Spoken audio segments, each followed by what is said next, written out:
The supply and demand for employees within organizations is constantly shifting. Let's take a look at labor surplus tactics. Employing surplus labor is likely to be financially prohibited for many organizations, particularly when the surpluses are anticipated to be permanent or last for a long time. Layoffs, attrition, hiring freezes, early retirement programs, and movement of employees, either temporarily or permanently, to other work areas are some of the common tactics managers use to address labor surpluses. A layoff involves quickly reducing the number of workers you employ.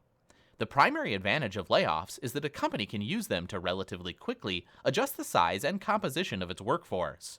When carried out effectively, a layoff can be an isolated event that results in a good balance between an organization's needs and the capabilities of its employees. However, layoffs are associated with several disadvantages.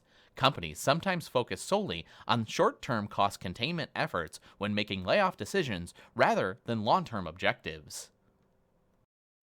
Two tactics that companies may turn to when coping with a labor surplus primarily focus on delaying the hiring of new employees. Attrition refers to the decision to not fill vacant positions that emerge as a result of turnover or other employee movements with the organization.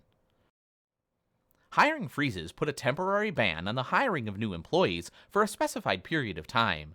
One of the advantages of using attrition and hiring freezes is to right-size the workforce, in that it creates lower levels of stress among employees than layoffs do. Early retirement programs are an additional tactic companies turn to in order to address their labor surpluses. The goal of these programs is to provide employees with a financial incentive to retire early, thereby lowering the number of a firm's employees and their overall labor costs. A final tactic for addressing labor surpluses is to use employee promotions, transfers, and demotions.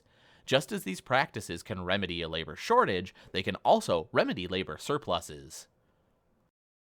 Employees in the surplus labor areas might not have the needed skills to succeed in new jobs.